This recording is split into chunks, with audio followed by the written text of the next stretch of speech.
Que cela soit pour te mettre à travailler, être régulier ou rester concentré pendant l'effort, la motivation est l'élément essentiel pour faire des progrès et devenir une meilleure version de toi-même. Et c'est loin d'être facile. On est de nos jours tellement surexposé au divertissement que notre temps peut vite se faire manger par des technologies qui sont tellement bien pensées que rester concentré au lieu de procrastiner relève de l'exploit. Et si tu es devant cette vidéo sur YouTube allongé dans ton canapé au lieu de réviser ton examen qui est maintenant dans 5 jours, alors cette vidéo est faite pour toi. Donc reste avec moi jusqu'à la fin. Aujourd'hui, je t'explique comment justement, de mon côté, j'arrive à rester motivé au quotidien pour travailler presque 10 heures par jour et tout ça grâce à ces 5 points. On est parti. Voici une image de l'autobiographie de Benjamin Franklin. Au cas où certains d'entre vous ne le connaissent pas, c'est un des mecs qui a rédigé la déclaration d'indépendance des États-Unis et qui est aussi un grand scientifique. Par exemple, le paratonnerre ou les lunettes à double foyer, c'était lui pour faire très court sur son incroyable vie. Comme tu peux le voir, il bloquait 1 heure de ses journées pour, comme il le dit à 18h, remettre les choses à leur place. Ton environnement, même si tu ne te rends pas forcément compte, a un réel impact sur ton esprit. Un article de ces chercheurs de Princeton a justement mis en évidence l'effet du désordre sur ton cerveau. Le cortex visuel, en étant submergé par des objets non pertinents, a beaucoup plus de mal à être attentif et efficace dans ses tâches. En gros, le bordel autour de toi affecte ton esprit et ta productivité. Tu peux voir ce désordre comme une petite démangeaison pour ton cerveau tout le reste de la journée. Du coup, pour éviter cette distraction, débarrasse-toi de tout ce que les scientifiques appellent les résidus attentionnels.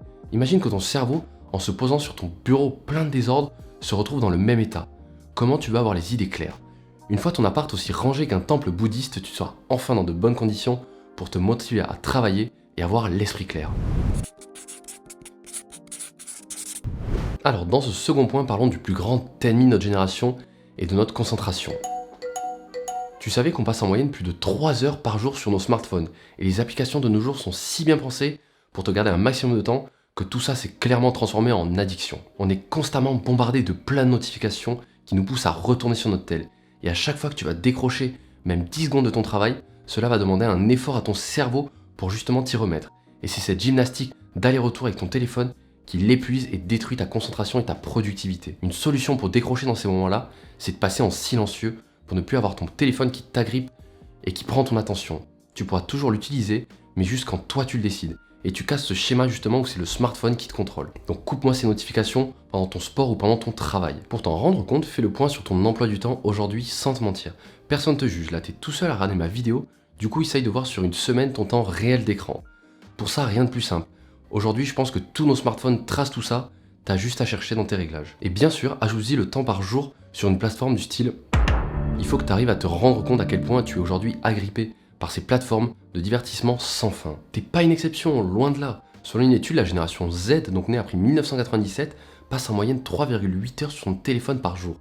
Et dis-toi qu'en plus de ça, il n'y a pas le temps passé sur les jeux vidéo, les films et les séries. Donc si tu dors 8 heures par jour et que tu es occupé par ton travail ou tes cours de 8h30 à 18h, alors oui, en passant de 3h30 à consommer des feeds sans fin ou sur une application de film ou de série, le calcul à consacrer ton temps à quelque chose de productif en dehors de ta journée est rapidement calculé, presque zéro. Après, le but n'est pas du tout de te priver, que ce soit de ta série préférée ou de tes réseaux sociaux, mais surtout de garder le contrôle et apprendre à te limiter en étant conscient de justement le temps que tu passes sur ces endroits. Alors ce troisième point consiste à me fixer des objectifs quotidiens. C'est celui qui, je pense, me permet de trouver le plus de motivation.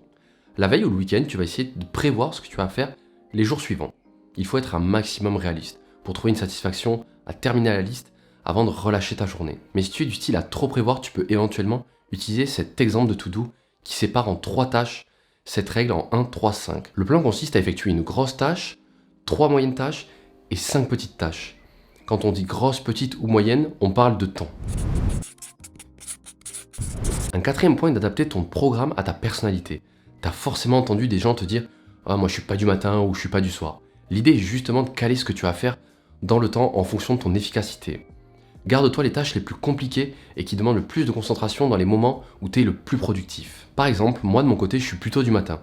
C'est à ce moment-là que mon cerveau est le plus productif.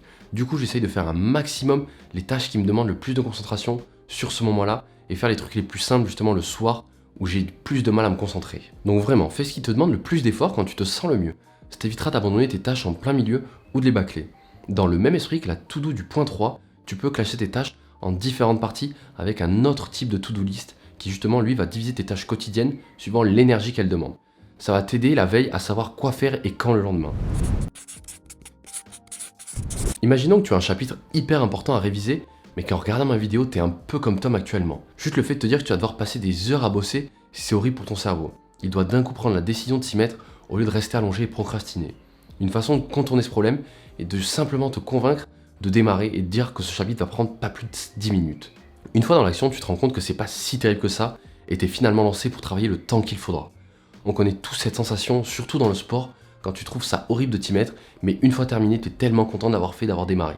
La seule barrière était ton manque de motivation au démarrage. Donc vraiment, fais comme moi. Imagine que ça va être rapide pour aider ton cerveau à dépasser cette barrière. Et utilise cette phrase célèbre sur la procrastination, Just start it. Donc voilà, j'ai fait le tour de ces 5 points qui de mon côté m'aident à rester motivé au quotidien. Si après tout ça, tu n'arrives toujours pas à te motiver, il faut peut-être plus te poser la question de est-ce que mon travail ou mes études me correspondent et m'intéressent, ou je me force, et pourquoi chaque matin tu te réveilles pour faire ce que tu fais de 7h à 23h.